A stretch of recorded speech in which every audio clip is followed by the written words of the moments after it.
Mr. Џејмс Хипи, we are here on OSCE summit in Skopje. Skopje is set to host what can be said to be historical OSCE summit, considering the Russian blockage of the functioning of the organization due to the war in Ukraine.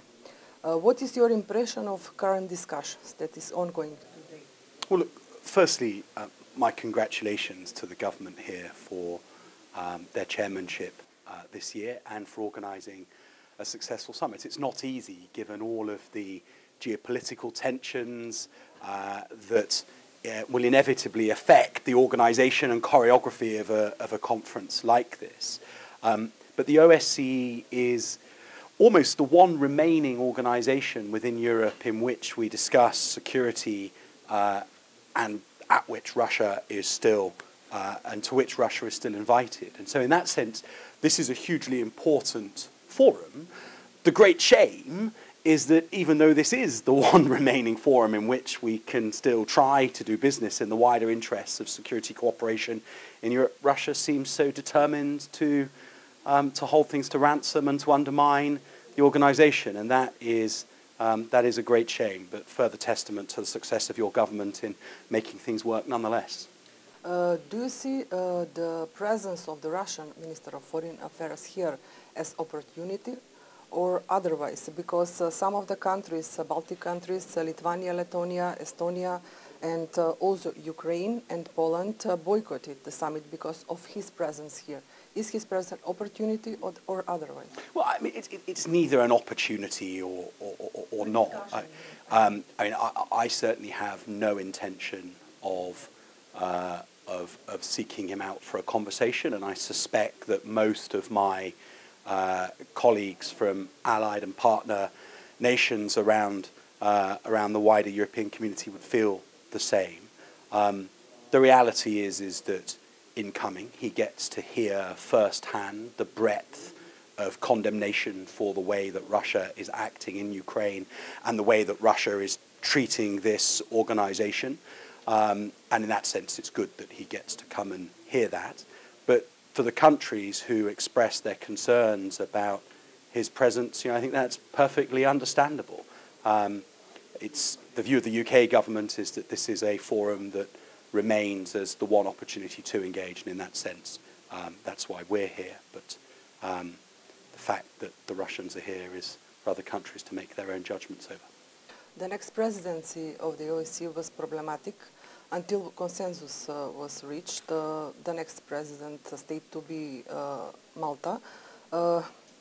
In your opinion, do you expect Moscow to come with other blockages of the functioning of the organizations, budget, maybe appointment of other leadership of the organization? Well, look, I mean, a concern over exactly those issues is common to all of the speeches that ministers and ambassadors are currently giving in the conference. And so clearly there is a great nervousness that Russia is seeking to undermine this organisation. It mustn't be allowed to do so. One might argue that it is a success of sorts, that an agreement has been made that Malta should lead the OSCE next year. They will do so brilliantly. They're a fantastic nation, and they step up at short notice with all of our support. But that doesn't mean that we weren't similarly enthusiastic about Estonia's leadership, and we feel it's very regretful that has been blocked, and therefore an alternative has been needed in the first place. The war in Ukraine is still ongoing. A new conflict has broken out in the Middle East. Is there a chance for the conflicts to spill over to other parts of the world, especially Europe and Western Balkans here? What's your opinion on this? Look, I mean, I think that there's a great maxim in all foreign security and defence policy that you take your eye off the Western Balkans at your peril. And in a time of heightened geopolitical tensions, you can see how rivalries and disagreements that exist in this region could be catalyzed.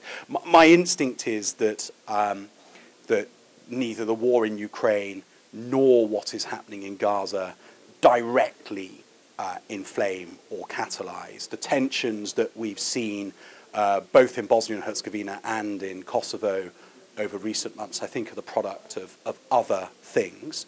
But of course, the UK and other allies and partners has been quick to support our friends and partners in the region, and will continue to do so.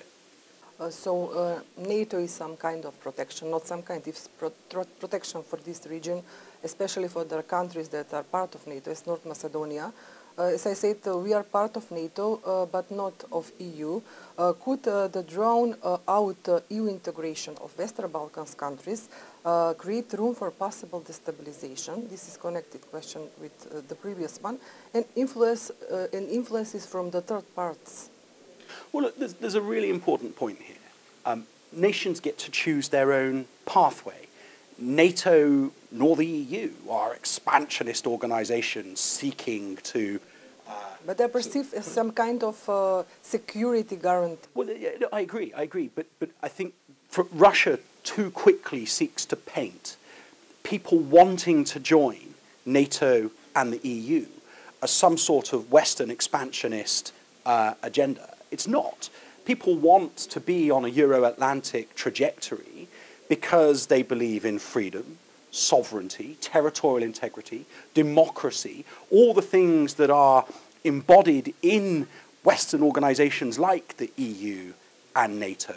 And I think it's hugely important, therefore, that that those who want to be on the Euro-Atlantic pathway are supported in being so, be that NATO or the EU. Now, when it comes to the EU, the UK a few years ago lost its say, but I can fully understand why countries aspire to join the European Union, and whilst we no longer have a seat at the table and therefore a vote on these matters, we completely support countries that have that ambition.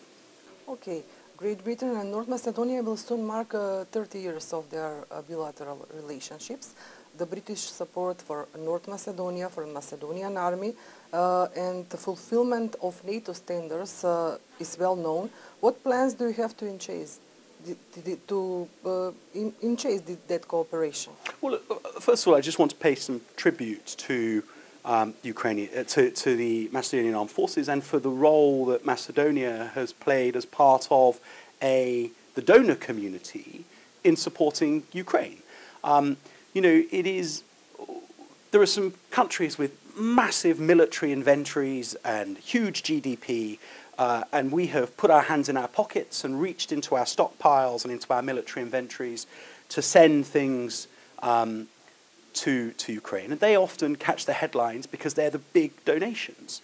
But when smaller militaries also reach every bit as deep into their stockpiles and every bit as deep into their inventories, and they send stuff through too, that is no less remarkable. In fact, arguably, it's more remarkable. And I think that your country should take enormous pride in the way that it has stood up alongside the rest of the donor community to support Ukraine when they've needed us. That doesn't surprise me. All of the experience that the British military have had in working with your nation's military has been incredibly positive, incredibly encouraging, and there's a huge respect for the way that the Macedonian Armed Forces do their business. I'm keen to see that continue. Only recently there have been Macedonian troops at the UK's Infantry Battle School. Last week your Chief of Defence was in the UK. We are constantly talking about what more we can do to support you in developing the capabilities that you declare to NATO and in becoming the stable, strong country with the moral compass set exactly where it should be, willing to support friends and allies, that you are in a region that is under some pressure, where there are tensions, and the more that we can support you, the more I think there can be a stabilising effect across the whole region. I think that's a really important direction of travel for the UK and its work with Macedonia over the next few years. What is your assessment to the country in terms of its compliance with NATO standards? Well, because you help our country and military to make this compliance. So everything I've heard has been hugely encouraging. That the journey of your light battle group is progressing very well indeed, and that it will provide a very valuable contribution to NATO forces, and that you'll take your place within the alliance. Not not as a token gesture, but as a well-respected, well-regarded, meaningful military contribution. That is to the enormous credit of those in the Macedonian armed forces that have been working so hard to deliver that capability. And it's our great honour to have been part of that journey too. Minister Џејмс Хипи, thank you for this interview for me. My pleasure. Thank you very much indeed. Thank you.